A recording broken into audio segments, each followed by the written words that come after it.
What's going on, guys? Welcome back to CNC Outdoors. Today I'm going to do a how-to video on European skull mounts.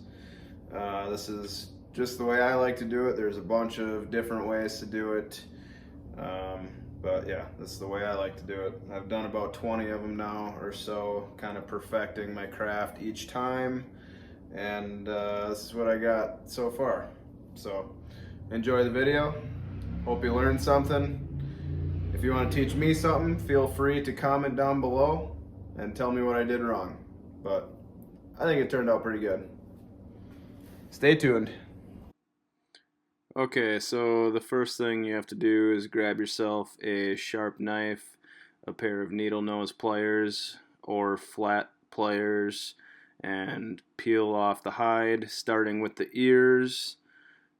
Get off all the meat and fat that you possibly can, take out the eyeballs, and just clean everything off as best you can, and that'll help with the boiling process and make it faster. Alrighty guys, there is the finished deer head. Well, not finished, but got as much meat off as I possibly could. And now we are ready for the boiler. Well, we just got our deer head in the pot. Lit the burner. I wrapped it in tin foil. Never really tried that before, but we'll see if it works. Sometimes you get a little discoloration if your horns are inside the water there, but definitely gonna want some of this. Don't go light on it. This makes it smell better, and it's a degreaser, so it'll help get your get the meat off the bone a lot faster. All right, we're gonna let her soak probably for at least 10 hours. You want to do it low and slow. If your heat is too high, I noticed that it'll split the skull, so you don't want that. Alright, well, I just took it out of the boiler. As you can see, it's pretty much all cleaned off. Still got stuff on the inside there, but that's all just hanging loose. So I'm gonna get this tin foil off, and then we're gonna hit it with the pressure washer. Try and clean up everything that we can.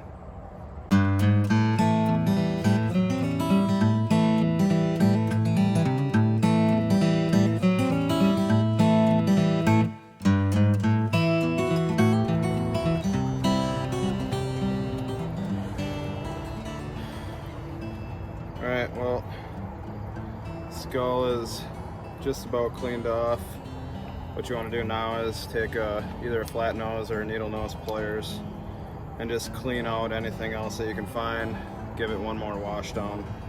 One area you really want to watch out for is in the nose here. You want to get this piece of cartilage out as best as you can.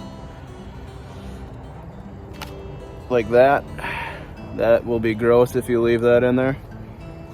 As you can see, there's a little bit more meat in there yet, so I'll keep trying to get that out. Another thing you want to get are his little ear tabs here. If you can see that. These things will actually come right out. There's one on each side. Probably be easier with a needle nose, but we'll try this. I'm gonna get the needle nose. So usually with these is I just take a needle nose, put it in that little hole there, and they kind of just wiggle right out, usually. But there's a lot of meat that gets stuck up in there. There we go. That's what you want right there.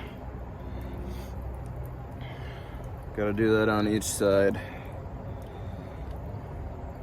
See if we can get this one out a little bit cleaner. So right here is your little hole.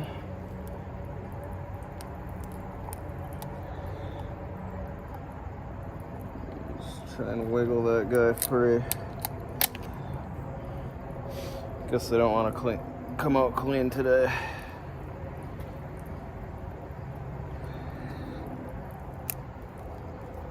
There we go. There's the other one. Definitely recommend taking those out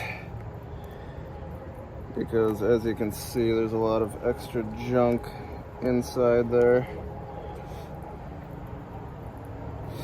And we're gonna spray that out with the hose again.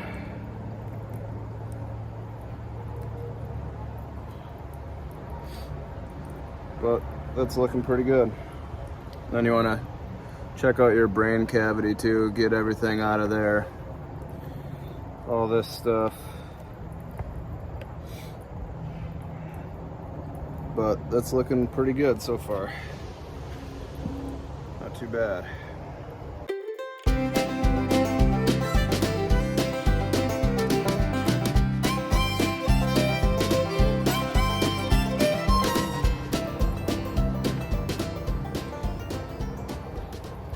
All right, there is the finished product. Make sure you, like I said, make sure you get every chunk of meat off that you can possibly get off. And once you do that, put it in the garage, let it dry, probably at least 3-4 days. So we're gonna let this guy sit for a while, and then we're gonna do the next step, and that is bleaching and whitening the skull. But looks good so far. Almost forgot, one more thing I like to do is put a couple rubber bands around the nose section. Not super tight, but just enough to keep it taut, you know, just so this stuff doesn't start opening up. Sometimes the bridge of the nose likes to open up, and it keeps everything all together, and once it dries, it'll harden like that, and then you can take the rubber bands off. But just a little trick that has helped me over the years. Otherwise you get a big split in the nose. Actually, I got an example of that, like this one. So that's without rubber bands, and this one would be with rubber bands. Keeps everything a lot tighter. So, nice little trick. So we'll let that dry for, like I said, 3 or 4 days, and then we're gonna start painting her up, get her nice and white. Well, I've let the skull dry out here for about 2 weeks now. It doesn't smell or anything, so I did a really good job about cleaning off all the meat. I don't see anything visually inside the cavity. There's nothing back here. So I think we're looking good. We're gonna take these rubber bands off the nose here. Everything stayed nice and tight in the bridge of the nose.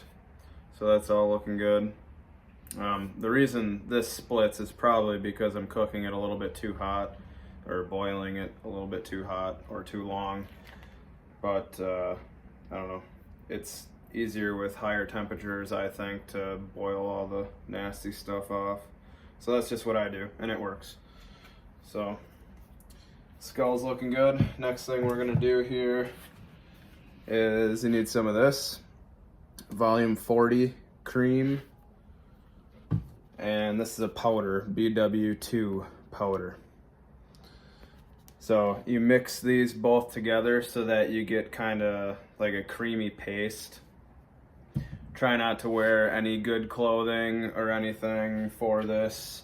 You should definitely probably be wearing gloves when you're dealing with this. So basically we're gonna mix this up in a little tub here, and we're gonna paint everything that we want white on the skull. So you got to be really careful about where you paint around the antlers, because anything that this stuff dries on, it will turn white. So what I used to do is just wrap up the base of the skull, or the antlers here, so they didn't get touched, but I just use like a finer brush to get everything underneath the base of the antler there, and it works out pretty good. So we're gonna mix some of that up and we're gonna paint this guy up. Okay, so this is that B2 powder. Probably start off with, I don't know, 2 scoops. Yeah, we'll go 3.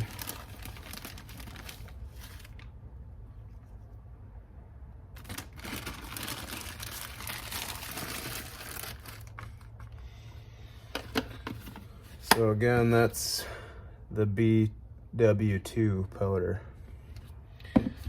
Now we got this volume 40 cream, and you can get this stuff like at any salon store, or you can order it off Amazon, somewhere online.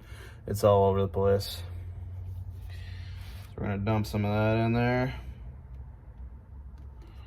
Start with that. Stir that stuff up. So you want this to be like a paste. You don't want it to be too runny. You don't want it to be too thick. Probably don't want it spilling all over your clothes and all over your hands, but that's okay. We'll wash our hands later. So that's about what you want. You don't want it dripping off. You just kind of want it globbing off like that. That's a pretty good consistency. So when you're painting this, you just want to get in all the crevices. Literally anything that you want to turn white has got to get covered. So don't be shy about it. Cake this stuff on, the more the merrier.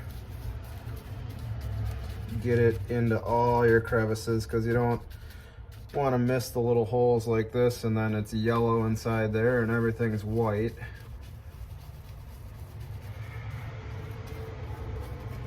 Just get this stuff all over the place.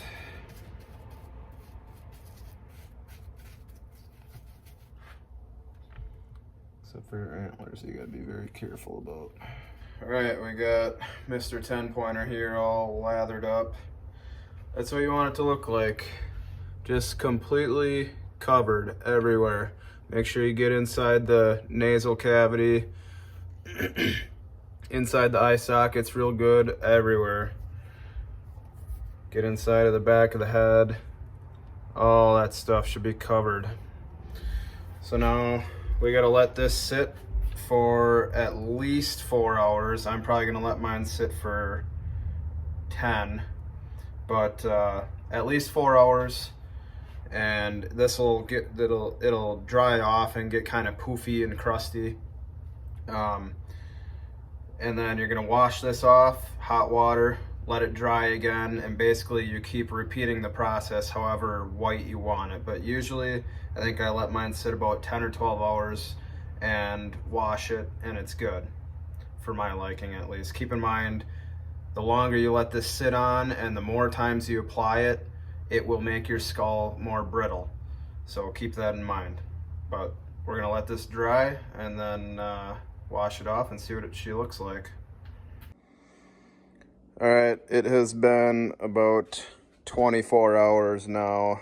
I let it sit on there a lot longer than I usually do, just because I don't know, wanted to test it out and see what happens. I want this one to be really white, so that's kind of what it looks like. It just dries up and kind of gets all poofy and crusty.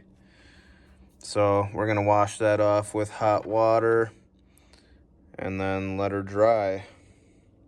So looking pretty good. We're gonna go get her washed up. Well, here she is, all dried off, nice and white. Hopefully you guys can see that in my crappy light, but turned out awesome, super white. The last step that I like to do is if you have any loose nose pieces or loose teeth, or maybe you just want to do it anyways.